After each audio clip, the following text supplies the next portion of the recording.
그래도 단일 테마 갖고 출제에서 가장 많이 나왔던 파트가 바로 주민의 권리에 관한 내용들입니다. 활문항이 나왔어요. 자, 그 주민의 권리를 특히 묻는 문제들이 많이 등장했으니까 내용을 숙지해서 본인 것으로 만들 필요가 있습니다. 자, 일단 주민이 무엇인가 메뉴의 기준부터 정리해 보겠는데, 자, 주민은 지방자치법 제12조 이렇게 나옵니다. 지방자치단체 구역 안에 주소를 가진 자 이렇게 나와요. 그럼 지금 얘기한 주소를 가진 자가 되기 때문에 거기 두 번째 줄 끝에 자연인 법인다 주소가 있습니다. 내국인뿐만이 아니라 외국인도 주소가 있죠. 그래서 법인과 외국인까지 포함하는 포괄적 개념이라는 것 정도 가져가시고, 자, 그다음에 이제 주민의 권리에 관한 내용을 좀 보겠는데, 쭉 내려가서 박스 보세요. 자, 주민의 권리를 대표하는 것들 세 가지 형태가 쭉 나오고 있어요. 참정권이 나왔고 우측의 메뉴에 수익권하고 쟁송권 세 가지 형태로 나눠지는데, 자, 일단은 정치 참여할 수 있는 참정권 자체를 대표하는 것들, 선거권 만 몇 세? 19세, 비선거권 몇 세? 25세입니다. 공무단위권이 있고 주민투표, 주민발안이죠. 주민발안은 조례 제정 개폐 청구권을 얘기하는 거예요. 주민감사 청구가 있고, 지방자치단체의 장 아니면 여러분들 단체 행위가 공익을 현저히 저해한다, 법령을 위반했다, 그럼 상급단체 주민감사 청구할 수 있다는 것 정도 가져가시고, 이 여러분들 감사 청구는 제가 방금 전에 상급단체예요. 상급단체에 감사 청구하는 거예요. 감사 청구는 누구한테 한다? 상급단체한테 감사 청구한다고 말씀드렸습니다. 그것도 좀 숙지해서 내용을 가져가십시오. 상급단체. 그러니까 여러분들 예를 들어서 기수단체의 장의 행위가 법령을 위반했다. 그러면 광역단체 장한테 하는 거고, 광역단체의 행위가 법령을 위반하거나 공익을 현저히 저해했다. 그러면 주무부 장관한테 하는 거예요. 주무부 장관. 알았습니까? 그걸 숙제해서 가져가시고. 자, 근데 이제 요놈하고 혼동을 좀 많이 하는 게, 주민감사 청구는 지금 얘기한 상급단체 한다 그랬어요. 자, 그런데 주민소송은 어때? 관할 행정법원에 합니다. 관할 행정법원에 주민소송을 제기하는 게야. 그리고 주민소환은 어때? 관할 선거관리위원회에 합니다. 관할 선거관리위원회. 6번에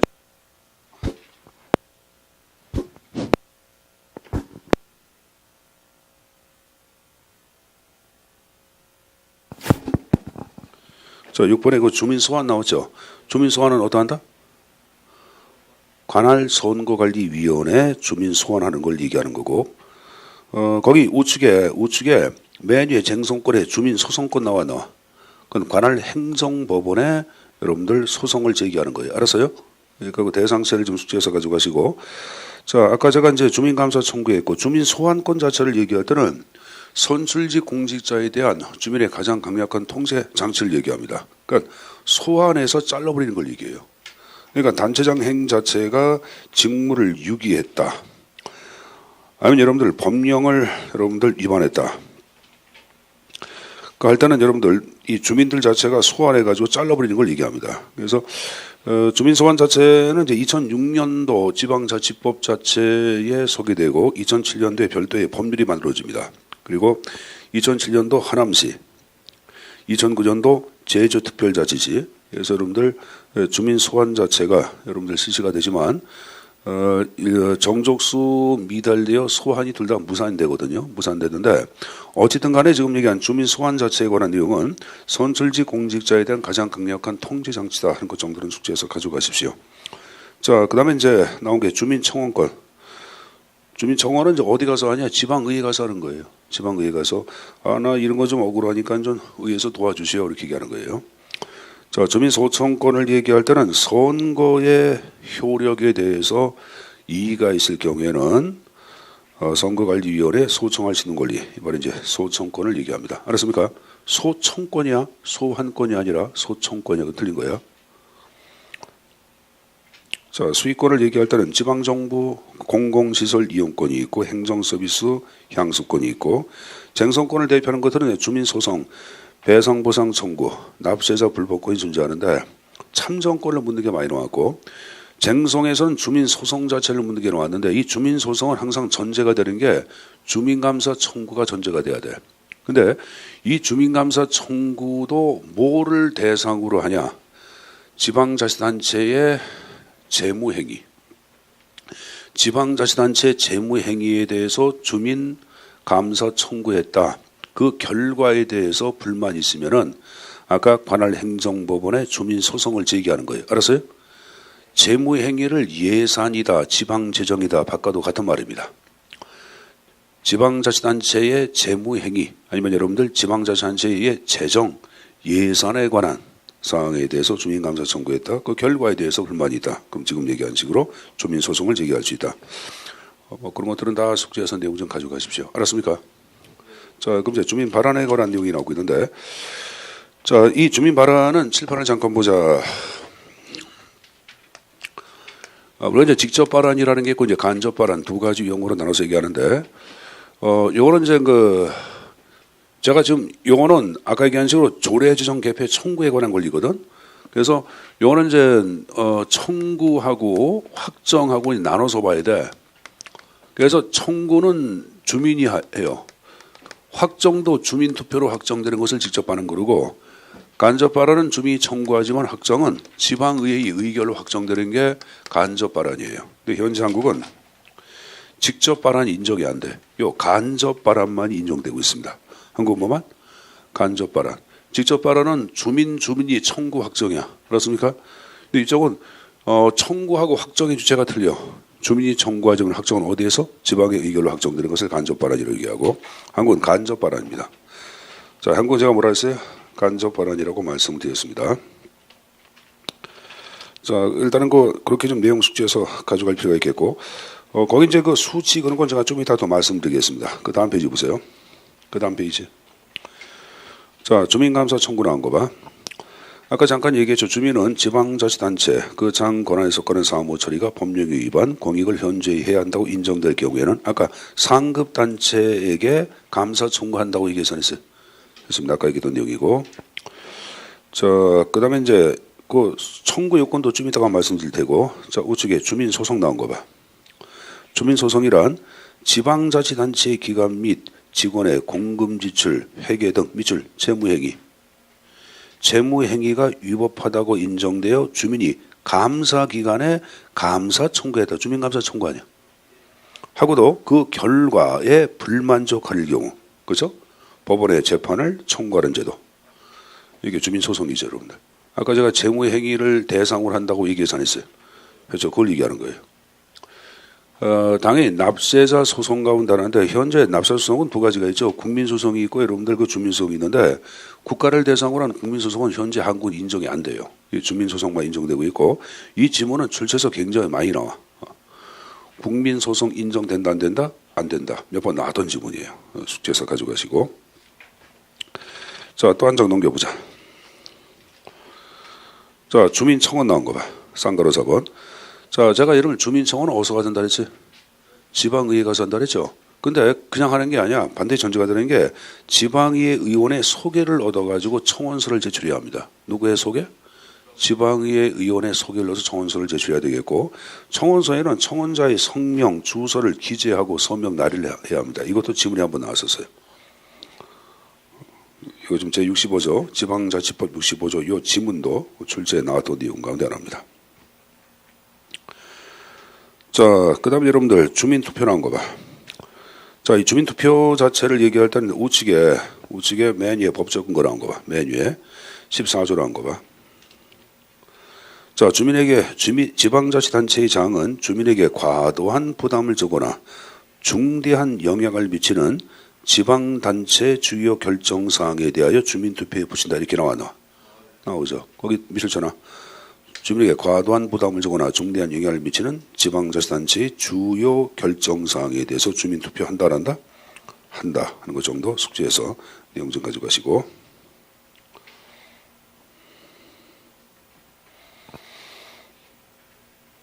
자, 그리고 이제 그 미음벌에 보시면 주민투표 대상에서 제외가 나오는데 일단은 그 예조수기라고 적어놔. 예조수기. 예산 재산 관리, 조세에 관한, 그 다음에 수사에 관한 사항, 기구, 행정기구 설치, 비용 계획에 관한 사항. 됐습니까? 예조수기라고 적어놓고 기타 몇 가지 더 있어요. 적어보자. 플러스 법령에 위반되거나 재판 중인 사항. 법령에 위반되거나 재판 중인 사항.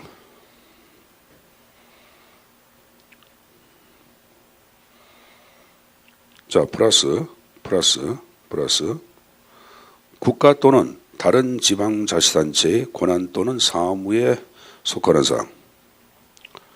국가 또는 다른 지방자치단체의 권한 또는 사무에 속하는 사항.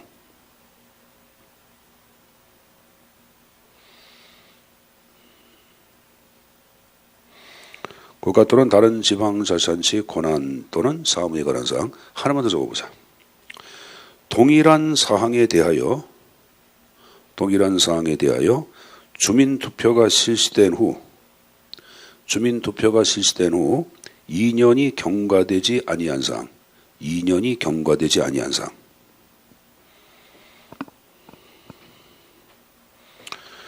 이건 투표 대상에서 제외가 되는 거예요. 예조수기에다가 제가 구체적인 내용까지 적어놨다. 그러니까 이런 건 내가 볼 때는 출제 한번 나왔었고 또 나올 가능성이 있어요. 이거 힘들어도 글쎄 지금 외우기 어려워. 내가 볼 때 지금 외워도 까먹을걸. 그러니까 이런 거는 나중에 시험장 가서 알아서 책상에 적든지 그건 알아서 하라고. 그러니까 예조수기 외워두시고 다른 것들은 나중에 책상에다 적든지 그건 앞사람 등에다 적든지 여러분들이 알아서 하라고 말씀드린 거예요. 자, 그리고 이제 또 하나 정리할 게 우리가 이제 주민투표는 이제 청구를 할 때 하나 유의할 게 거기 이제 비읍번에 A번 봐봐. 자, 일단은 중앙행정기관의 장도 주민투표 청구 자체를 요구할 수가 있어요. 주민투표 실시를 요구할 수가 있는데 거기 봐봐. 미주천하 지방자치단체의 폐지 분합, 폐지, 설치, 분할, 합병. 그 폐지 분합 그러죠. 그 다음에 주요 시설의 설치 등 국가정책 수립에 대한 주민의 의견을 듣기 위해 누구에게? 단체장에게 주민투표 실시를 요구할 수 있다고 지금 숙제서 가지고 가시고. 자, B번은 뭐 나중에 얘기할 테고, 그 다음에 이제 그 C번 나온 거 봐. 지방의회도 주민투표를 청구할 수가 있어요. 청구할 수 있는데, 거기 나온 거 봐. 제적위원, 과반출, 자, 거기 들어보자. 지방의 의결은 원칙적으로 재과출거야. 원칙은.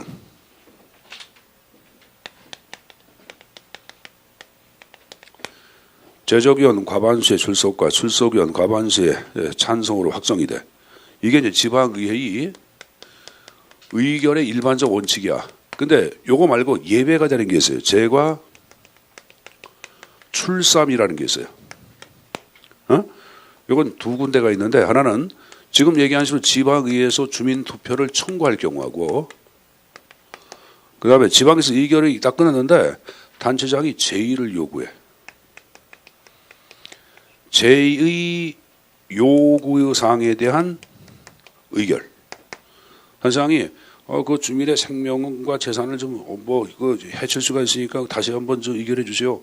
도저히 우리가 그 집행할 수가 없어. 이렇게 제의 요구 사항에 대해서 의결할 경우에는 재과 출삼이에요. 제적위원 과반수의 출석과 출석위원 3분지 이상의 여러분들 그 찬성으로 확정되는 거예요.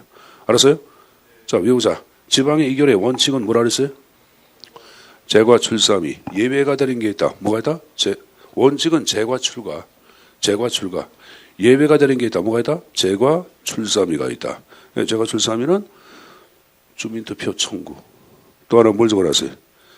제의 요구에 대한 의결. 됐습니까? 숙제서 가지고 가시고. 자, 그리고 이제 D번 나온 거 봐. 단체장이 주민투표를 실시하고자 할 때는 미리 어디에? 지방이 동의를 넣어도 여러분들 하도록 되어 있습니다. 그 정도는 좀 외워둬야 되겠고 한 장을 넘겨보세요. 또 가져갈 게 있는데 맨 위에 주민투표 확정이라는 게 나오죠. 거기 보자. 주민투표에 붙여있는 사항은 밑줄 쳐라. 주민투표권자 3분지 1 이상의 투표와 유효 투표수 과반수의 득표로 확정된다. 이거 밑줄.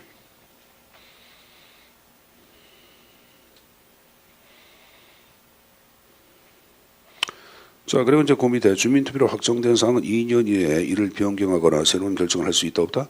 없다. 그래서 아까 제가 주민투표가 설치된 후 2년이 경과되지 않은 사항에 대해서 여러분들 주민투표 청구할 수 있다 없다? 없다 그랬잖아. 그것도 지금 이게 이와 관련된 내용들이지. 됐습니까? 거기 뭐 직접 무기명 기표 방법 1인 1표제 전제로 한다. 1인 1표제를 평등선거라고 그래, 보통선거라고 그래. 그걸 평등선거라고 얘기하는 거예요. 뭐 어쨌든 간에 뭐 지금 얘기한 그 정도는 숙지를 해서 가져가셔야 합니다. 이 지방자치법에 관한 내용들은 법률 조항이다 보니까 이거 다 외워야 돼. 뭐 이거 어쩔 수가 없어요. 근데 이제 우리가 절대평가가 아니라 상대평가가 되기 때문에 뭐 어쩔 수 없이 자꾸만 좀 여러분들이 숙지해서 가져가도록 노력을 하셔야 합니다. 자, 쭉 내려가서 쌍거리 6번에 주민 소환권 나온 거 보자. 자, 선출직 지방공직자인 지방자치단체의장, 지방의 의원의 위법 부당행위, 그 다음에 직무유기 또는 직권남용을 통제하고 주민의 직접 참여를 확대하는 주민소환제도를 도입함으로써 아까 잠깐 얘기했죠 여러분들? 위법 부당, 그 다음에 직권남용, 직무유기, 그러면 주민이 소환해서 잘라버리는 것, 이 바로 주민소환이라고 얘기했을 거예요. 자, 일단은 주민소환에서는 좀 가져갈 게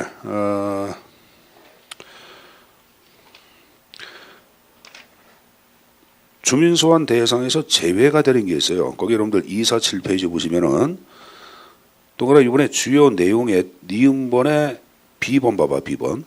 주민소환 투표 대상은 선출직 지방공직자인 단체의장 지방의원을 대상으로 하되 밑줄 비례대표.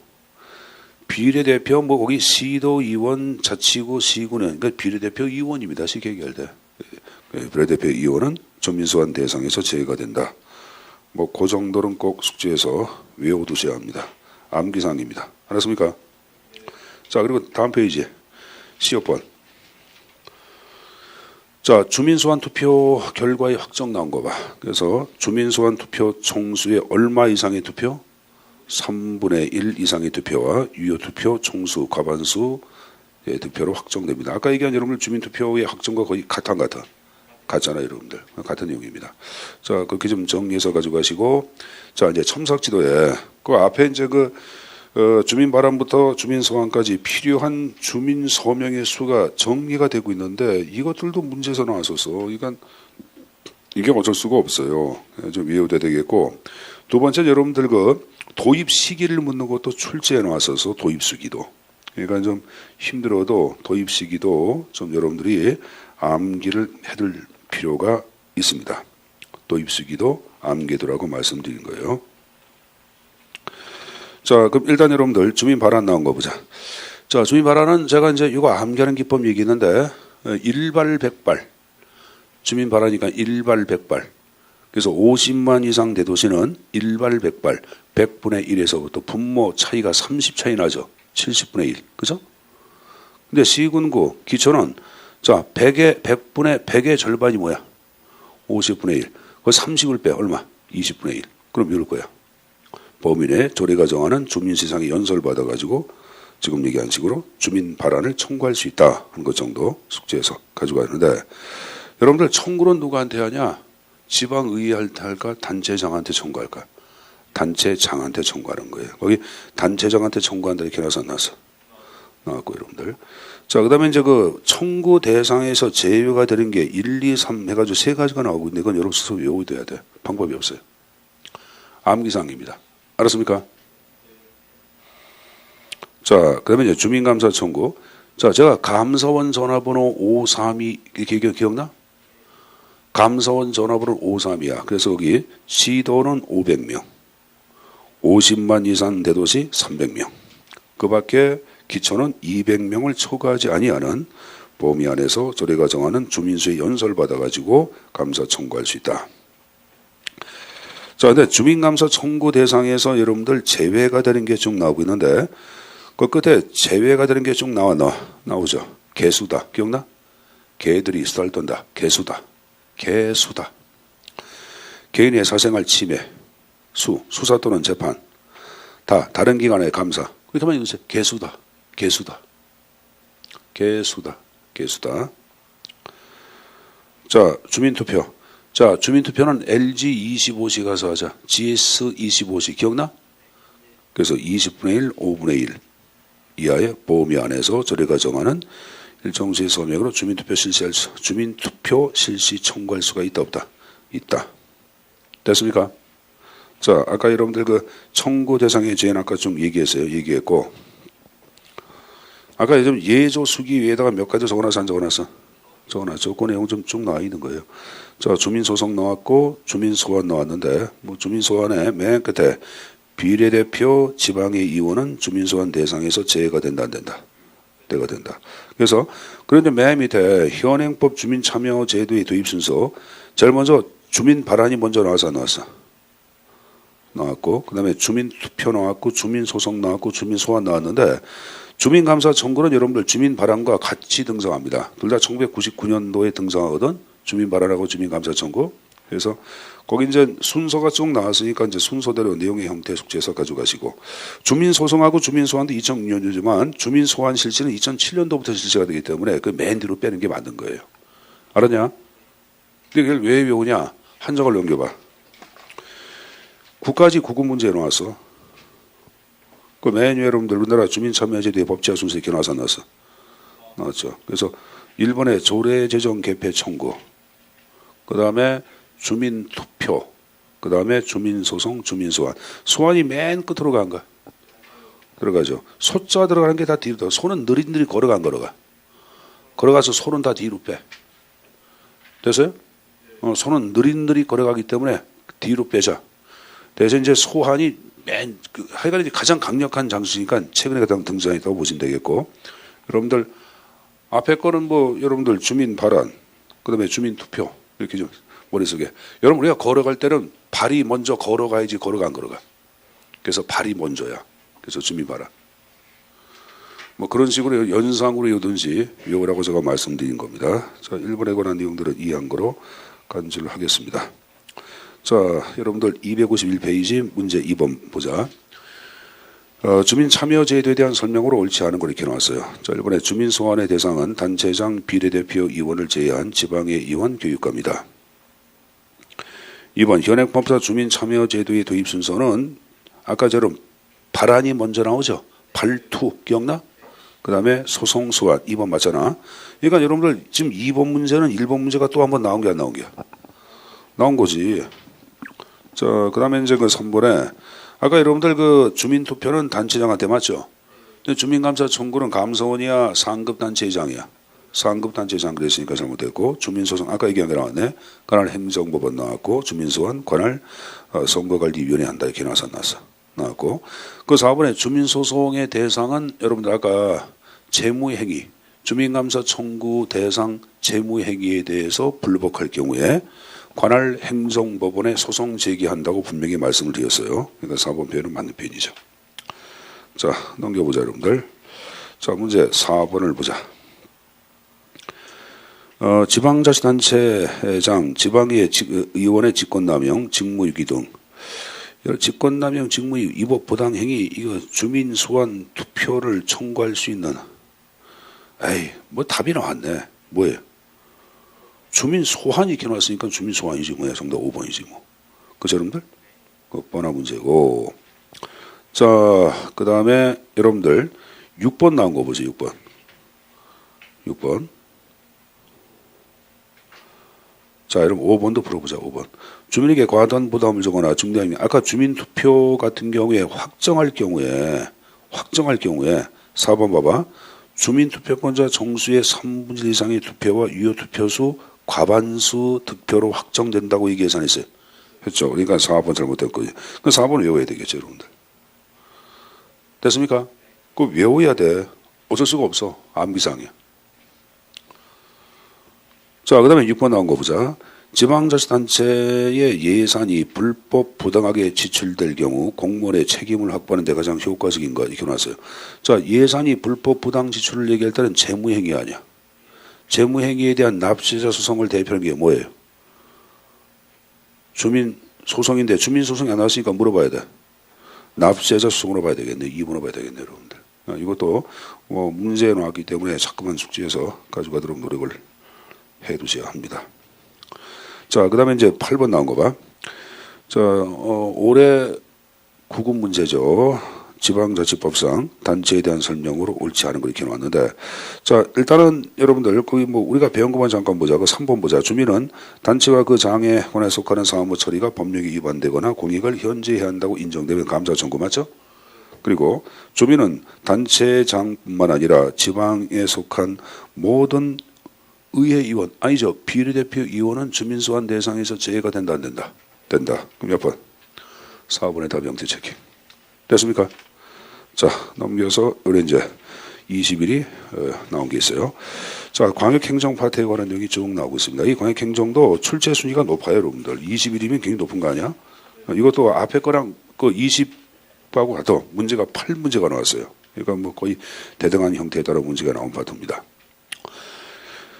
자, 일단 이제 광역행정은 이제 맨 위에 개념이 나오는데, 광역은 묶을 광자 아니야. 구역과 구역을 묶어서 각종 행정 제방 문제를 해결하기 위한 지방행정의 한 양식을 광역행정이라고 해야 하네. 하죠. 교통통신의 발달, 인간의 사회권, 경제권의 확대는 도시와 도시, 지역과 지역을 초월한 각종 문제를 야기해야 하네. 야기하죠. 선생님 지금 여러분 여기 보자. 사실 황당한 게 오늘 아침에 내려왔잖아. 다음 주부터 차가 또 없어져. 나한테 물어보면 안 돼. 선생님 얼마나 꼭지가 들어오는지 해가지고 철도공사에다가 그 홈페이지에다 글 올렸어. 내가 이런 게 장난 아니야 이들. 그러니까 선생님 화가 나나? 나죠 여러분들. 없어. 그러니까 왜 그러냐니까 SRT라고 여러분들 그 수서에서 출발하는 또 하나가 만들어져. 그게 니미를 일로 오는 거 하나도 없고 다 저기로 가, 부산으로 가. 그게 이제 목포하고 일로 해가지고 하루에 100, 하루인가? 뭐 하여간 100 몇 개가 이렇게 운행되는데, 여기 오는 거는 없어졌어, 더. 없어졌어. 여기가, 난 여기 이제 평일날 같은 경우에, 선생님 토요일 날 와서 그런지 모르겠지만은, 평일날도 마찬가지일 거예요. 창원 위에 공단 들어가는 사람들한테 욕 못 먹겠어. 창원 들어가는 사람 여기, 요 시간대 딱 좋거든? 여기 8시 42분에 떨어져가지고 택시 타고 들어오면 딱 맞아. 그러니까 창원관리공단 들어오면 9시가 들어갈 거 아니야. 요거 다음에 오는 게 11시 11분에 떨어지는 게 있어. 그건 너무 또 늦잖아. 그래서 선생님이 고민스러워. 그래서 그렇다고 이제 학원에다가 전날 데려와가지고 하룻밤 자겠다 그러면 학원에다 돈, 비용을 부담해야 돼. 선생님이 돈 내고 하면 난 가져가는 게 없어. 그래서 선생님이 별 방법을 좀 다동하라고 있는데, 버스를 서울 가서 타고 내려와도 여기 오는 게 10시 반 정도에 떨어져. 어디야, 저기. 터미널에, 창원 터미널에. 그래서 선생님이 이제 고민. 그 방법이 있고, 또 하나, SRT를 타가지고 동대구에서 여기 또 오는 게 있더라고. 완행 열차가 하나 다니는 게 있어. 근데 이게 떨어진 게 10시 30 몇 분에 떨어져. 선생님 그거 타고 들어올게. 다음 주부터. 난 선생님이 진짜 농담이 아니라 일부러 그런 게 아니라 여러분한테 얘기를 하는 거예요, 지금 그대로. 자, 시간은, 근데 이제 지금 철도가 파업을 했잖아요, 여러분들. 그러니까 파업해서 그렇대요. 그게 파업만 풀리면은 원상태 시간이 회복이 된대. 그러니까 파업하기 전까지 이렇게 시간을 좀, 파업이 끝날 때까지만 해도 이렇게 좀 하자. 나한테 뭐라 그러지 말고. 자, 하여간에 시간은 좀 이따 좀 생각해보자. 표정 보니까 또 늘 다 읽어지고 그래가지고 내가 뭐라고 얘기를 못하겠다. 좀 생각해보자. 선생님 전날 수업 끝나는 게, 이제 수원 수업 끝나는 게 밤 9시 반에 끝나. 그리고 이제 집에 들어가면 11시 정도 되는 거고. 그리고 이제 차를 끌고 내려오는 방법인데, 차를 끌고 내려오니까 선생님 사고 위험이 있어. 너무 피곤해. 잠도 못 자고. 그 선생님이 고민 좀 한번 해볼게. 근데 선생님이 하는 건 좀 불가항력적인 거기 때문에 시간표가 이동되는 건 여러분들이 그건 이해하는 게 아니라 그냥 어쩔 수가 없는 게야. 그건 여러분들이 그렇게 생각해 주셔야지, 저 선생이 일부러 또 땡깡 피려고 하는 거다. 그건 아니다, 여러분들. 알았습니까? 자, 일단은 이게 바로 광역행정이에요. 광역행정. 그러니까 선생님이, 자, 보자. 수도권에서 여기까지 올 때 구역과 구역을 초월해서 나 같은 경우는 지금 제방 문제가 지금 야기된 게 안 된 게야. 된 거지. 그래서 고속철도를 만든 이유도 편의를 위해서 만든 거 아니야. 근데 이런 걸 해결하기 위해서는 여러분들 기차표 배정 그런 것들도 시민들의 요구를 좀 고려해야 되는데 전혀 안 하고 있잖아. 그죠? 그러니까 그런 걸 다 고려해가지고 여러분 각종 문제를 해결하기 위한 수도권과 경상남도 간의 각종 문제를 해결하기 위한 지방행정의 한 양식, 이 바로 광역행정이라고 생각하시면 됩니다. 자, 옆에 이제 처리 방식이 쭉 나오고 있는데, 자, 일본의 특별구역 방식. 이건 일반 행정구역과는 별도로 특별행정구역을 설정하여 광역행정사무를 처리하는 방식이 특별구역 방식이에요.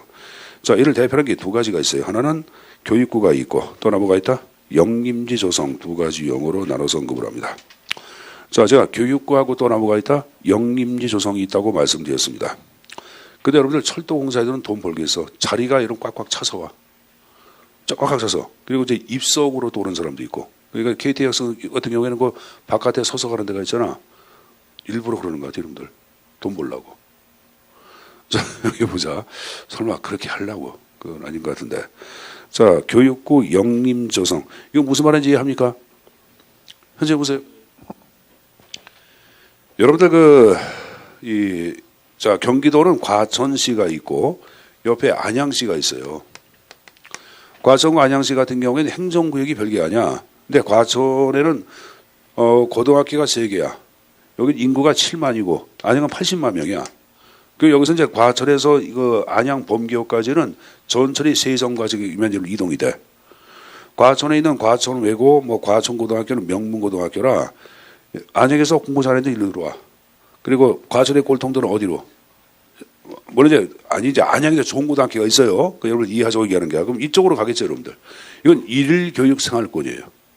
그래서 이건 그래서 이제 과천 교육구 만들고 안양 교육구 만드는 건 이건 좀 잘못됐다 해서 경기도 교육청 같은 경우에는 행정구역은 과천과 안양으로 나눠져 있지만 이 행정구역과는 별개의 교육특별행정구역을 설정해 놓고 있어요. 어떻게? 과천 안양 교육특별구. 그래서 교육청도 과천 안양 교육청이에요. 교육청 명칭이. 이게 지금 얘기한 특별구역 방식에서 해당되는 교육구를 얘기하는 거예요. 자, 그다음에 이제 공동처리 나온 거 보자. 이건 둘 이상의 행정단위가 상호 합의하에 광역적 행정사무를 공동으로 처리하는 방식이 바로 공동처리인데 집행은 참여단체가 개별적으로 담당합니다. 자, 이를 대표하는 게 일부 사무조합이 있고 그 다음에 협의회가 있고 뭐 사무위탁이 있고 직원 파견도 있고 행정협정도 있고 연락회의도 있고 여러 가지가 있어요. 근데 이 가운데 출제에서 일단은 가장 많이 나오는 것은 두 가지야. 일부 사무조합, 그냥 보통 조합이라 그럽니다. 뭐란다? 조합. 또 하나 여러분들 협의회가 있어요. 물론 이제 그 조합은 일부 사무조합, 복합 사무조합, 전부 사무조합 세 가지가 있거든. 근데 우리 799 문제에서 구분하는 문제는 안 나오고 그냥 보통 조합을 얘기할 때는 일부 사무조합, 일부 사무를 얘기할 때는 한 가지 사무를 위한 조합이야. 복합 사무는 2개, 3개를 얘기하고 전부는 모든 지방과 지방 간에 A하고 B 지방자치가 한 차례 모든 사무를 처리하게 한 조합이에요, 여러분들. 그렇게 하는데 현재 한국에서 사용하고 있는 것은 일부 사무조합밖에 없어요. 그래서 시험 문제 이것밖에 안 나옵니다. 보통 조합을 얘기할 때는 일부 사무조합을 얘기하는 게 요 조합하고 하여간에 이 협의회 방식이 출제해서 많이 나옵니다. 근데 조합과 협의회는 좀 차이점이 있어요. 그 가로 안에 그 내용에 조합 자체를 얘기할 때는 여러분들 법인격이 국가로부터 독립된 법인격을 부여받고 있고 협의회는 독립된 법인격 자체가 존재하지 않습니다. 자, 여러분들 262페이지. 자, 박스에 보시면 여러분들 협의회 법인체 X, 이쪽은 법인체 동그라미 나왔죠. 법인격이 있다 그런 말이에요. 우리나라에 일반적으로 발달한 것은 협의회 방식이에요. 현재 약 70개 정도의 협의회가 존재하고 있습니다. 존재하고 있고 조합을 얘기할 때는 일반 국가들한테 발달한 것은 조합이에요, 여러분들. 조합. 그 다음에 제가 조합은 법인격이 있다고 얘기했죠. 그래서 독자적인 재산도 갖고 있어요. 그리고 고위의 직원도 들 수가 있습니다. 근데 협의회는 그런 게 없어요. 그럼 어떤 식으로 설립하냐? 지방정부 간의 협의회, 그 협의를 토대로 규약을 정합니다. 그 규약 자체가 의회의 의결을 받고 협의회가 설립이 되는 거예요. 근데 이쪽은 규약 의회 의결 다음에 하나가 더 있어요. 상급단체 승인이 있어야 합니다. 거기 행안부가 아니라 행정자치부입니다. 행자부로 바꿔놓자. 그러니까 광역단체 간의 조합 만들었다. 그럼 행정자치부 장관의 승인이 있어야 되겠고 기초단체 간의 조합이 있다. 이것은 광역단체장의 승인을 받아야 합니다. 알았습니까? 현재 60개라는데 66개니까 70개가 맞을 거예요, 여러분들. 70개. 그거 중요한 건 아니니까. 그리고 그 밑에 조합 자체를 대표하는 거 한국지역정보개발원이 있고 수도권 광역교통조합, 이것이 바로 현재 조합을 대표한다고 보시면 됩니다. 양자 차이점 이해했습니까? 그 박스 보고 좀 이해해 두셔야 합니다. 자, 다시 원위치. 자, 그 다음에 이제 공동처리 세 번째 사무위탁이 있어요. 사무위탁은 A란 지방자치단체의 장 자체는 소관 사무의 일부를 다른 지방자치단체나 장한테 위탁하여 처리하게끔 해주는 거야. 야, 네가 좀 대리점 처리해줘. 이런 식으로. 그러니까 위탁했으니까 위탁 비용을 지불해야 되내야 돼. 근데 여러분들 하여간에 지방정부가 처리하는 사무도 국가사무고 공공사무다 보니까 그걸 여러분들 비용으로 이 얼마인지 산정이 어렵죠. 그래서 비용 산정이 참 어렵다고 하는 단점이 내포되어 있어요. 자, 그렇지만 여러분들 장점도 있습니다. 여러분들 그러면 한쪽에서 다 모아서 하는 거 아니야? 그럼 규모의 경제가 있을 경우에는 좋아 안 좋아? 좋은 거예요, 여러분들. 또 한쪽으로 모아서 하기 때문에 나눠서 할 때는 비용이 중복되잖아. 그래서 비용 절감도 가져온다고 하는 장점도 내포되어 있어요. 거기 여러분들 장점 보시면은 사무처리 비용의 절감, 그다음에 규모의 경제에 장점이 있다. 이렇게 나왔죠. 그 장단점 묻는 것도 출제해 놨었다. 그 내용 좀 가져가시고. 자, 그거 봤으면 됐고 내려가서 여러분들 연합방식. 자, 연합방식도 가끔 출제에 나오는데 이건 두 개 이상의 지방정부가 자, 법인격을 그대로 갖고 있는 거예요. 그리고 별도의 기구, 이게 바로 연합이야. 그리고 이 연합으로 하여금 광역행정의 일반적 사무를 전담케 하는 것, 이 바로 연합방식이에요. 현재 한국 연합방식이 없습니다. 한국 연합이 있다 없다? 없습니다. 여기 보시면은 영국의 대런던의 캐나다 토론토 도시연합, 일본의 오사카 도시연합, 몽땅 다 연합방식을 대표한다고 보시면 됩니다. 여러분들 거기 이제 뭐 과세권이라든가 집행권 갖고 있다 없다 논란이 있기 때문에 보지 마시고, 한국은 지금 얘기한 연합 방식을 사용한 적이 있다 없다? 없다고 말씀드렸습니다. 여러분들 그 복합사무조합이라는 게 있어요. 이게 바로 연합과 유사하다고 보는 사람이 있는데, 그래서 우리 교재에도 거기 이제 그 복합사무조합 프랑스, 일본, 한국 이렇게 나오는데 한국서는 복합사무조합을 사용한 적이 없어요. 그러니까 시험제 나올 때는 그냥 한국 연합 방식이 사용된 적이 있다 없다? 없다. 이게 맞는 거예요, 여러분들. 알았냐? 그렇게 질문 나왔었고. 근데 복합사무조합을 선택했다. 그렇게 나올 땐 지문은 좀 물음표 두세요. 왜? 지금 여러분들 지방자치법 자체를 보면 여러분들 조합을 얘기할 때 일부 사무 또는 여러 개의 사무를 처리하기 위하여 이렇게 해라도 조합을 둘 수 있다 이렇게 나오거든. 그럼 여러 개의 사무를 처리한다는 것은 복합사무조합이란 그러면 법률에서 인정이 된 게 안 된 게야? 된 거지. 그래서 법률상으로는 인정이 됐다고 얘기하는 사람이 있어요, 여러분들. 있는데, 그러니까 만약에 복합사무조합을 현재 채택하고 있다 할 때는 무조건 X로 보지 마시고 물음표 두시고 다른 지문을 좀 보고 답의 형태를 체킹해 두세요, 여러분들. 그래서 제가 생각할 때는 복합사무조합이라고 나올 때는 그 말을 잘 안 쓰는 표현인데, 그 말을 쓸 때는 그걸 현재 채택하고 있음을 강조하기 위한 거예요. 그래서 그 지문은 맞을 가능성이 커요, 여러분들. 무슨 말인지 알았어요? 근데 연합은 사용한 적이 있다 없다? 없다. 이렇게 좀 가져가시고. 자, 통합 자체 나온 거 보자. 통합은 여러 단체를 통합하여 단일의 정부를 설립하는 방식 통합인데, 통합은 두 가지가 있어요. 거기 보시면 여러분들 니은본에 합병이라는 게 있고 또 하나 흡수라는 게 있어요. 합병이 있고 거기 흡수 통합이라는 게 나오죠. 그리고 또 하나 이 통합 자체를 얘기할 때는 기존의 지방자치단체의 법인격 자체가 완전히 상실되는 거예요.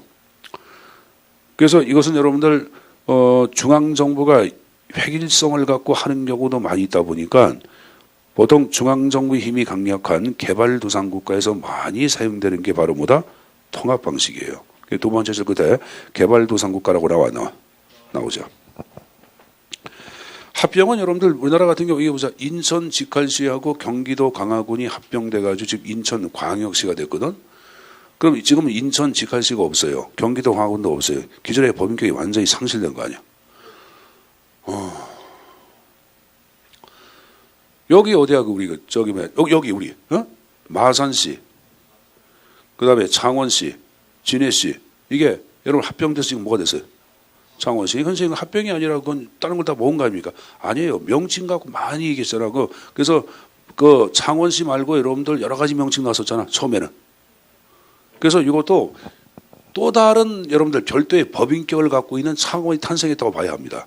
그래서 만약에 시험 문제 마산하고 여러분들 지금 얘기한 진해 그리고 과거의 창원 씨가 여러분들 통합된 것은 뭐에 해당되냐 그러면 합병의 한 형태입니다. 뭐로 봐야 한다? 합병의 한 형태로 봐야 합니다. 합병의 한 형태. 알았습니까? 합병으로 봐야 합니다. 합병으로. 합병으로. 자, 그다음에 이제 그 흡수를 얘기할 때는 이제 권한 흡수가 있고 지위 흡수가 있는데 권한 흡수를 얘기할 때는 광역단체가 기초단체의 권한을 흡수한 걸 얘기하고 지위 흡수는 지위마저 흡수한 것이 지위 흡수예요. 자, 거기 들어보자. 61년도만 하더라도 당시에는 도가 있었고 그 밑에 시가 있었고 군이 있었고 그 밑에 읍면이 있었거든. 읍면. 근데 이 시하고 읍면이 기초였어요. 근데 현실적으로 시하고 읍면 기초 이게 맞아 안 맞아? 이게 동격이 돼야하는데 현실은 이런 시장하고 읍장 면장은 하늘과 땅 차이지. 61년도로는 여러분들 권위적인 문화가 지배할 때 아니야. 시장끼리 밥 먹을 때 얘를 옆에 끼지도 못해요. 이게 잘못된 거 아니야. 그래서 군사 쿠데타 정권을 장악한 박정권 때 군이 읍면의 주의를 먹어버려. 그래서 읍면의 기초단체 지위가 이게 없어지고 군이 돼버려. 이게 바로 지위 흡수야. 그럼 지위가 흡수가 되면 권한도 먹어 안 먹어? 먹겠죠. 이게 이제 지금 얘기한 흡수 방식을 얘기하는 거예요. 자, 통합 방식까지 내용을 얘기했습니다. 그 다음 페이지 보자. 하나 더 있네. 우리나라 특별지방 행정기관이 나왔는데 이를 특별지방 행정기관을 얘기할 때는 국가의 하급 행정관청이야. 그러니까 이것은 여러분들 지방정부 간의 여러분들 광역행정이 아니라 이거는 누가 국가에 의한 여러분들 광역행정 처리 방식을 얘기하는 거예요. 그래서 예를 들어서 여러분들 거기 보시면은 국토해양부 지방국토관리청이 있고 지방환경청, 지방병무청, 지방조달청 등이 있거든. 그럼 중앙에 병무청이 있고 조달청이 있고 환경청이 있고 국토관리청이 있어 없어? 있지.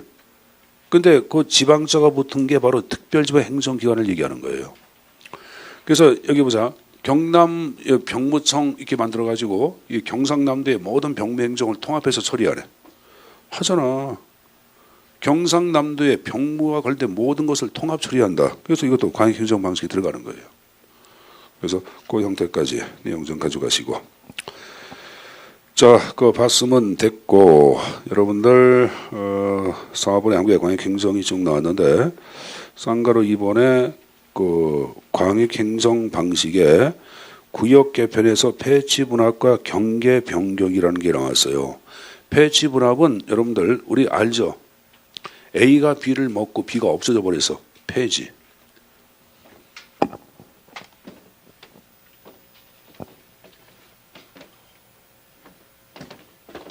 맨 뒤에 돋보기 좀 꺼줄래?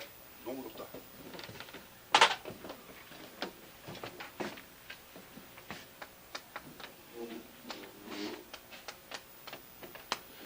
여러분들 A가 B를 먹어서 이게 이제 A가 됐어. 이게 폐야. 폐지야. 그리고 거꾸로 A에서 B를 또 하나 끄집어내서 이게 치야. 치는 신설이야. 설치한다 할 때. A가 없어지고 아예 B하고 C로 나눠졌어. 이게 바로 뭐야? 분할. B하고 C가 합해가지고 A가 됐어. 이게 합병이야. 그래서 그대로 적으면 어떻게 돼? 폐치 분합. 폐치 분합. 됐어요? 폐치 분합. 이 법인격 변경이 수반이 돼야 수반되지. 이게 법인격 변경되는 폐치 분합을 할 때는 그냥 하는 게 아니라 법률에 따라 해야 돼. 뭐에 따라서? 법률. 법률에 따라서. 법률에 따라서. 그리고 또 하나 여기 보자. 그리고 지방의회의 의견을 구해야 돼. 우리가 이렇게 하려고 그러는데 당신의 생각 어떻게 생각합니까? 이런 식으로 지방의회. 근데 만약에 주민 투표를 할 경우에는 지방의 의견을 구할 필요는 없습니다. 알았습니까?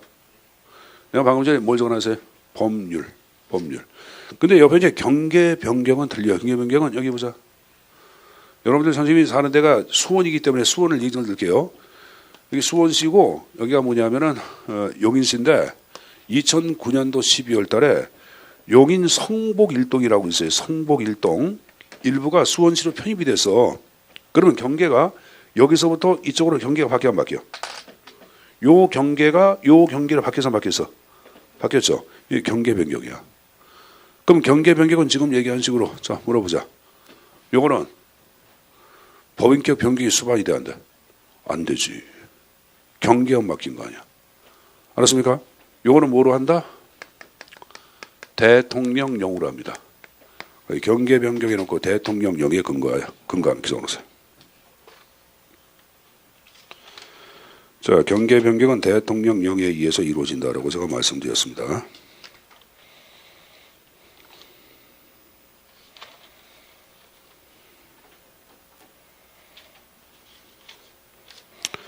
자, 뭐, 그 정도는 좀 숙지해서 가져가시고. 자, 그리고 이제 거기 이제 그 7번에 지방자치단체 분쟁조정위원회가 나와야 안 나와요? 나오는데, 자, 시도 간의 분쟁을 조정하는 것이 중앙분쟁조정위원회고, 시군구, 자치구 간의 분쟁은 지방분쟁조정위원회에서 조정하도록 되어 있다 그 말이에요. 되어 있는데, 이걸 다시 이제 구자시키면은, 선생님 이거 지울게요. 이거 지우면 되겠지?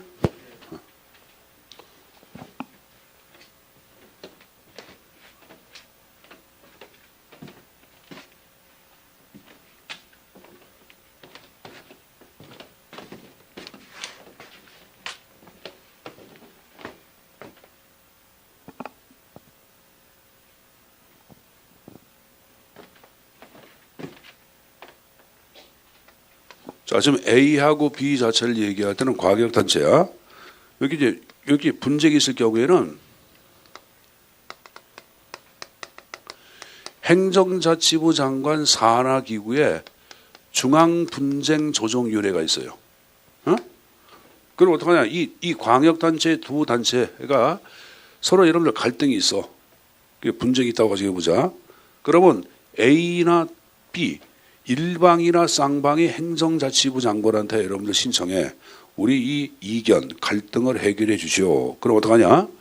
행정자치부 장관은 이들이 얘기한 게 만약에 환경 문제다 그러면 중앙행정관서, 환경부하고 협의를 거치고 난 다음에 이걸 중앙분쟁조정위원회에다가 넘겨. 야, 너희들이 이것을 심의 해결해봐. 그럼 여기서 심의 의결한 바에 따라서 행정자치부 장관은 분쟁을 조정하도록 되어 있습니다. 알았습니까?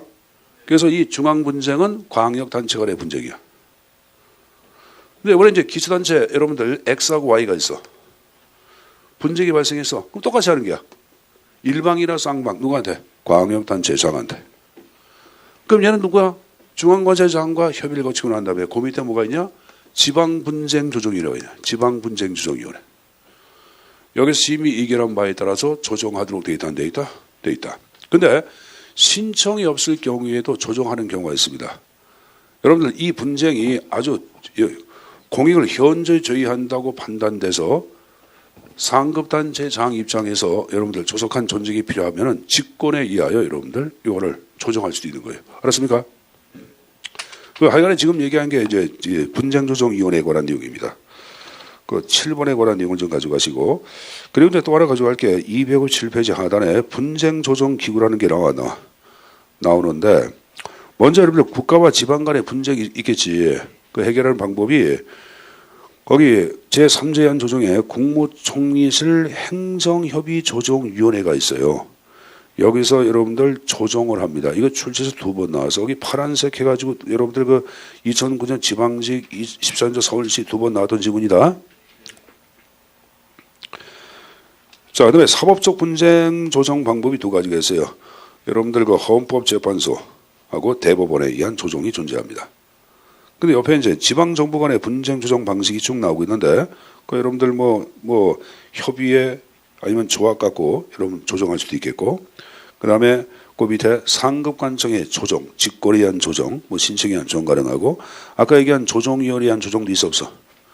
있고, 그리고 헌법재판소에 의하여 권한쟁의를 조정하기도 합니다. 그러니까 지방정부 간의 권한이 내 거다, 네 거다 이렇게 싸우는 경우가 있고, 근데 헌법재판소 같은 경우는 국가나 지방정부 간의 분쟁을 다 조정을 해.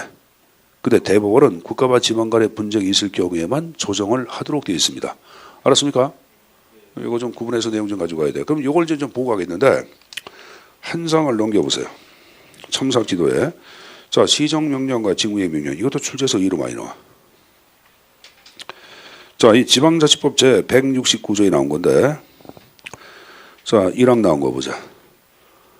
지방자치단체의 사무에 관한 그 장의 명령이나 처분이 법령에 위반되거나 현지 부당하여 공익을 현지해야 한다고 인정되면, 자, 잘 보세요. 시도에 대해서는 누가?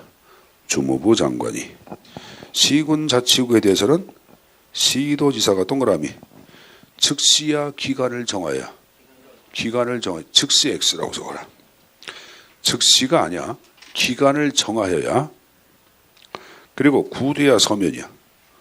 서면 동그라미. 시정을 명하고 그 기간에 이행하지 아니하면 이를 취소 정지할 수 있다. 자, 근데 이 경우 자치사무는 고유의 사무인데, 자, 그대로 보자. 한번 보자. 우리 공부하신 분들. 고유의 사무에 대한 국가의 감독은 합법성만을 감독한다. 한 목적성도 감독한다. 에이, 합법성만을 감독하는 거예요. 지방 고유의 사무에 대한 국가의 감독은 지방정부가 법을 어겼을 경우에만 감독하는 거예요. 알았어요? 한 목적성은 공익을 저해한 경우를 얘기하거든. 근데 지방자치단체의 고유의 사무가 공익을 현재 저해했다. 그러면 여러분들 국가 중앙정부가 간섭하거나 감독할 수가 없는 거예요. 알았냐? 아, 이건 그냥 법으로 정해져 있어. 자치사무가 고유의 사무야. 지방정부가 처리하는 사무는 자치 고유의 사무가 있고 위임사무라는 게 있어. 뭐하고 뭐가 있다? 고유의 사무, 위임사무. 근데 이 고유의 사무에 대해서는 위임사무는 합법성이나 한 목적성을 다 감독을 해. 근데 고유의 사무에 대해서는 합법성만, 법을 어겼을 경우에만 중앙정부가 감독하도록 돼 있습니다. 그러면 이것도 마찬가지 아니야. 그럼 중앙자체가 지방에 대한 여러분들 뭐 감독인 거니까 명령이나 처분 자체가 법령을 위반한 경우에 하는 거지 공익을 현재 저한 경우는 아니라고 여러분들. 이게 굉장히 많이 나온 지구냐 이거. 뭐 5년에 걸쳐서 지금 얘기한 식으로 2009 지방직 9급에 나왔지만 7급에 다른 데서 굉장히 많이 나왔던 문제야. 이거 외워야 되는데.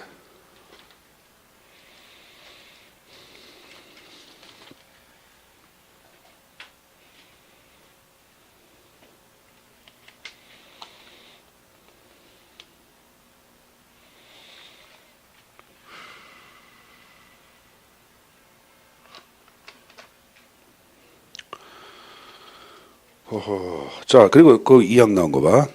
단체장은 사무, 자치사무에 관한 명령이나 처분 또는 정지에 대하여 의의가 있으면은, 그러니까 위에서 얘기한 중앙관서의 장 자체가 처분을 취소, 정지 여러분들 명령을 내려서 그러면 그 취소 처분, 정지 처분을 통보받은 날로부터 15일 이내에 어디에? 대법원에 소를 제기할 수 있는 거예요. 억울하다고. 그러니까 이게 바로 뭐냐? 대법원이 그러면 국가와 지방 간의 분쟁을 조정하는 역할을 하는 게 안 하는 게 하는 거지. 앞에 지 봐봐. 아니 옆에 지 봐봐. 옆에 지 그 박스에 국가 지방 간의 분쟁에 그래서 대법원 들어가 있어 안 들어가 있어? 박스 맨 밑에 들어가 있지. 그걸 얘기하는 거예요. 알았어요? 근데 헌법재판소는 국가와 지방 간의 분쟁 조정하는 거 없습니다. 없잖아. 그치? 그리고 말 나온 김에 거기 여러분들 그 박스에 자치단체 간의 분쟁 조정해가지고 당사자 간 분쟁에서 그 협의회 전국 협의체 조합 나온 거 있지? 1, 2, 3. 이걸 수평적 협력 방식이라고 그래. 뭐란다? 수평적 협력 방식이라고 얘기합니다. 이건 뭐 지방정부 간의 수평적 협력 방식에 해당되겠지, 당연히 여러분들. 이런 것들은. 뭐 조합, 협의회, 여기 안에 좀 사무 위탁 이런 것들 다 수평적 협력 방식이 들어갑니다. 알았습니까?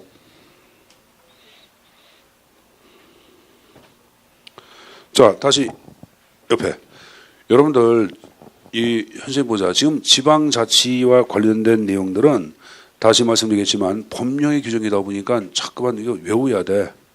이건 뭐 어쩔 수가 없는 거예요. 외워야 합니다. 자, 이번엔 직무이행 명령이 나와. 단체장이 법령의 규정에 따라 그 의무에 속하는 국가 임사무나 시도 임사무 관리 집행을 명백히 게을히 한다고 인정되면 시도에 대해서는 주무부 장관이, 기초에 대해서는 시도지사가 똑같이 기간을 정하여 또 서면으로 이행할 사항을 명령할 수 있다.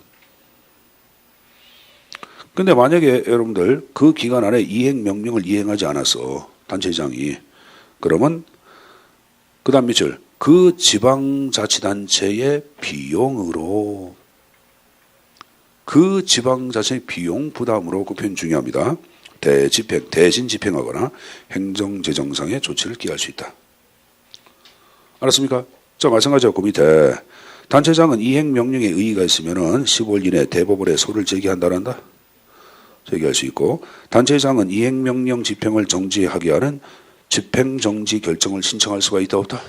있다. 뭐 그런 지문까지도 다 가져가는 것이 좀 안전합니다. 이거 뭐 여러분들이 읽고 뭐 가져가야 돼. 방법이 없어요. 자, 260페이지 봐봐. 260페이지. 문제 3번 나온 거 봐. 자, 이제 기업번 나온 거 보자. 중앙행정기관의 장이나 시도지사는 단체 사무에 관해 조언, 권고, 지도할 수 있다. 이게 바로 행정지도야. 행정지도 할 수 있다 그런 말이에요. 그건 당연한 표현은 맞는 거고. 자, 니번에 중앙행정기관의 장과 단체장이 사무 처리를 할 때 의견을 달리할 경우 이를 조정하기 위하여 행정안전부 소속으로 협의조정기구, 이런 건 없어요 여러분들. 국무총리 소속하에 뭘 둔다 그랬어요? 그렇죠. 여러분들 지방분쟁 분쟁 조정 협의회를 둘 수가 있다 없다? 있다 그랬지. 거기 여러분들 앞에 보세요. 앞에 보시면 여러분들 거기 저기 행정협의 조정위원회가 나오죠. 이게 이제 국무총리 소속이야. 그러니까 니은번은 행정안전부가 아니라 국무총리 소속으로 협의조정을 주시다. 그 표현을 만든 거예요. 그러니까 니은번 잘못된 거고. 자, 디귿번 나온 거 봐. 자, 지방자치사무회 장의 명령이라 처분이 법령에 위반, 현저히 부당하여 공익을 해한다고 인정되면 시도에 대해서는 주무부 장관이, 시군자치구에 대해서는 시도에 즉시야 기간을 정하여 소면으로 이를 취소 정지할 수 있다. 이거 바꿔놔야 되겠지. 이게 시정명령 아니에요 여러분들. 알았습니까? 근데 여러분들 이때 물어보자. 자치사무에 대해서는 여러분 물어보자. 법령에 위반한 것에 한해, 아니면 여러분들 공익을 현저히 저한 것에 한해. 법령에 위반한 거. 왜? 고유의 사무에 대한 국가의 감독은 합법성만을 감독하기 때문에. 이제 머릿속에 이제 들어가요? 잘했어요. 그 다음에 이걸 보래. 주무부 장관이 시도지사 해당 자체장이 정해진 기간에 이행명을 하지 않으면 그 단체의 비용 부담으로 대집행. 1번은 맞대. 그러니까 뭐하고 뭐. 니은 디귿. 정답 몇 번? 3번의 답이 형태 체킹. 됐어요? 다시 앞에 이제. 자, 맨 위에 문제 1번 나온 거 봐. 중앙행정기관의 장과 단체의 장이 사무를 처리할 때 의견을 달리했다. 협의 조정하는 걸 이렇게 나왔어요. 1번에 행정협의조정위원회. 몇 번? 1번이래. 국무총리 소속하에. 이건 국가와 지방 간의 분쟁 아니야. 그래 안 그래요? 2번과 3번 이런 것은 여러분들 다 지방과 지방 사이의 분쟁을 해결하는 게 아니야. 중앙 분쟁은 광역단체 간의 분쟁 해결기구고, 여러분들 지방 분쟁은 기초단체 간의 분쟁 해결기구 아니야. 5번에 갈등 조정 협약 이런 건 존재하지 않아요 여러분들. 알았습니까? 자, 한 장을 넘겨보자. 문제 4번을 보세요. 광역행정 방식으로 여러 단체를 포괄하는 단일 정부를 설립하여 그 정부의 주도로 사무를 광역적으로 처리한다 이렇게 나왔어요. 자, 단일 정부 하는 것을 얘기할 때는 뭐예요 여러분들? 단일 정부를 만드는 것은 아까 통합 얘기했죠. 합병을 얘기하죠. 그러니까 4번의 정답은 2번이지. 됐습니까? 자, 그리고 5번 봐봐. 자, 우리가 상호 간에 적극적 협력이 있고 소극적 협력이 있는데, 적극적 협력은 바로 광역 행정 방식을 얘기하는 거예요. 소극적 협력은 분쟁 조정 방식을 얘기하는 거예요. 그러니까 이 문제는 뭐냐면은 지금 얘기한 적극적 협력이니까 광역 행정을 얘기하는 거지. 그럼 1번과 2번과 3번과 4번, 2번 안 배웠어도 3번의 분쟁조정위원회는 분쟁을 해결하기 위한 거니까 소극이야 적극이야? 소극이지. 정답은 3번으로 봐야 합니다. 알았습니까? 이렇게 내용의 형태 숙제에서 가져가시고, 자, 그 다음에 여러분들, 이 문제, 6번 문제 보자. 6번 문제는 논란이 많았던 문제인데, 자, 이 논란이 있는 문제가 되기 때문에 좀 보고 가자. 자, 1번에 사무위탁은 사무처리 비용의 절감, 규모의 경제 등의 장점, 위탁 처리 비용의 선정 문제. 얘기했죠? 2번에 두 개 이상의 지방정부가 그 사무 중에 일부를 공동 처리한다. 규약을 정하고 일정한 전차를 거쳐 조합 설립할 수 있다. 규약을 정하고 지방의 의결을 거치고 난 다음에 상급단체 승인을 받고 조합 설립한다 그랬지? 그러니까 2번 하이거를 만들어 봐야 되겠지. 자, 그 다음에 3번쯤이다 보고 4번 보자. 지방자치단체는 다른 지방자치단체로부터 사무의 공동처리에 관한 요청이나 사무처리에 관한 협의 조정, 승인 또는 지원 요청을 받으면 법령의 범위 안에서 협력해야 한다. 그 표현을 맞는 표현이고 3번 나온 거 보자. 협의회를 구성한 관계단체는 반드시 협의회의 결정에 따라 사무를 처리할 필요가 없다. 자, 근데 여러분들 이것은 이제 논란이 있는데 그 하단 나온 거 봐. 지방자치법 157조 나온 거 봐. 협의회를 구성한 단체는 협의회가 결정한 사항이 있는 게 이에 따라 그 사무를 처리해야 한다 해가지고 법적 구성력을 부여하고 있다 이렇게 얘기하는 사람이 있어요. 거기 이제 뭐 강재규라는 사람이 얘기한 건데, 근데 내가 현재 개인적인 생각에는 강재규가 공부를 좀 덜 했어요. 왜 그러냐면은 여기 보자. 지금 얘기한 식으로 하려야 한다. 그리고 법적 구성력을 얘기할 땐 그 다음에 만약에 그렇지 않을 경우에는 어떤 법적인 제재 조항이 나와야 안 나와야 돼. 전혀 없어요 그런 게. 그러니까 실질적으로 협의회에서 협의한 사항을 이행 안 해도 법적으로 강제하실 방법이 없는 게 지금. 이 문제는 그래서 좀 문제가 논란이 많았던 것은 그것 때문이에요. 그래서 학자들 가운데는 여러분들 이것은 실질적인 법적 구성이 없는 거기 때문에 없는 거로 보는 사람도 많어. 협의회는 보자. 협의회는 법인격이 있어 없어? 없잖아. 여러분들 5살 먹은 기집애하고 살인석이 서로 결혼했어. 그 너는 옆에 있네. 나는 남편. 법적 효력이 있어 없어? 근데 이 남자 녀석이 4살 먹은 여자하고 잤어. 말이 이상하다. 그러니까 이혼하자고 막 그래. 근데 여러분들 그건 이혼 그런 것도 아니잖아. 왜? 법인격이 없는 것끼리 하기 때문에. 그죠? 그러니까 지금 얘기한 협의회는 법인격이 없는데 뭔 놈이 법적으로 여러분들 인격제로서의 권리와 의무를 갖고 있어. 그런 거니까 말이 안 된다고 파악하는 거예요. 조합은 틀려, 조합은. 그래서 이거는 문제가 논란이 있었기 때문에, 자, 그대로 보자. 다음번에 이 문제가 나올 때는 여러분들 법적 구성이 없다고 나올 수가 있기 때문에 이건 좀 물음표도 지고 다른 식으로 좀 봐야 합니다. 알았습니까? 출제자 가장 많이 참고하는 책이 이종수의 새 행정학 책이거든. 그것은 법적 구성이 없다 이렇게 나와요, 여러분들. 이것은 뭐 상황들에 따라 좀 답이 좀 가변성을 띈다고 제가 말씀드린 거예요. 알았습니까? 이건 어쩔 수가 없다. 이건 가져가시고. 자, 그 다음에 263페이지 맨 위에 8번. 아까 수평적 협력 방식 기억났나? 조합, 협의회, 사무위탁 이런 것들 수평적 협력 방식이라고 이 계산했어요. 했죠. 그러니까 기억하고 니은 몇 번? 1번 정답이네. 됐습니까? 자, 거기까지 봤으니까 좀 쉬었다가 계속 진도 나가겠습니다. 쉬었다 하자.